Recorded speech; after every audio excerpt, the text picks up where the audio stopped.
यदि आप हमारे चैनल के सभी गाने को पसंद करते हैं तो डीडी प्रोडक्शन हाउस के यूट्यूब चैनल को लाल बटन दबा के सब्सक्राइब करें और घंटी के निशान को जरूर दबाएं।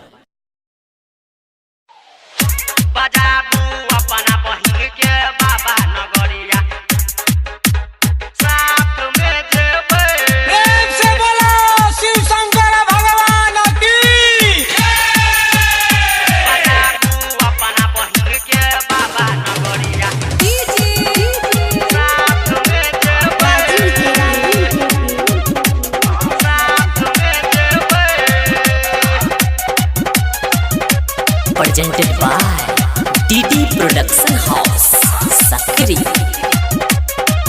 आहा नहीं जेबै तो कोनो भौजी बात नहीं हेतै। आहा नहीं जेबै तो कोनो भौजी बात नहीं हेतै। हाँ बात नहीं हेतै।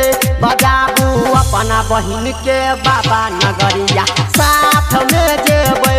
बजाबू अपना बहिन के बाबा नगरिया साथ में जेबै।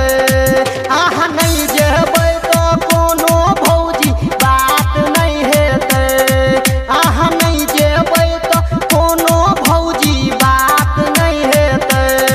हाँ बात नहीं हेतै। बजाबू अपना बहिन के बाबा नगरिया साथ में जेबै। बजाबू अपना बहिन के बाबा नगरिया साथ में जेबै।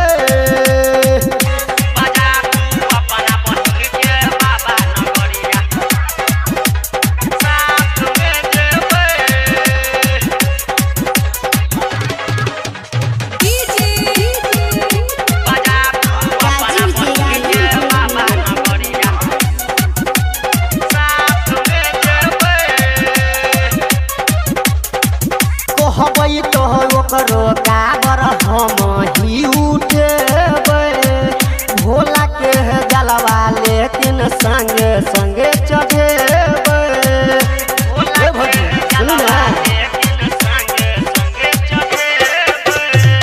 कहबै तो ओकरो काबर हम ही उठेबै। भोला के जलवा लेकिन संगे संगे चढ़ेबै। ओकरो खातिर गेरुआ कपड़ा काबर कीन लेबै। ओकरो खातिर गेरुआ कपड़ा काबर कीन लेबै।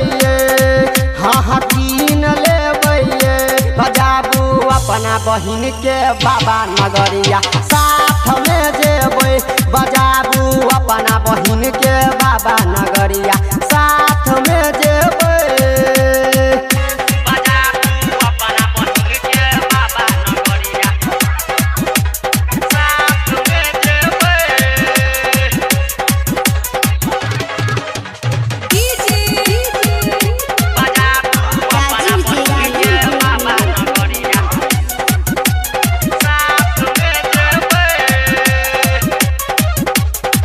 बाबा धाम लो जा कहो दर्शन करेबै।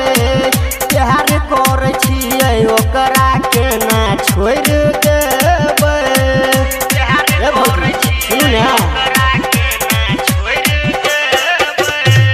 बाबा धाम लो जा कहो दर्शन करेबै। प्यार करै छियै ओकरा के ना छोड़ि देबै।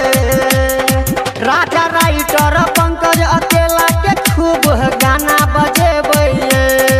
राजा राइटर पंकज अकेला के खूब गाना बजेबै।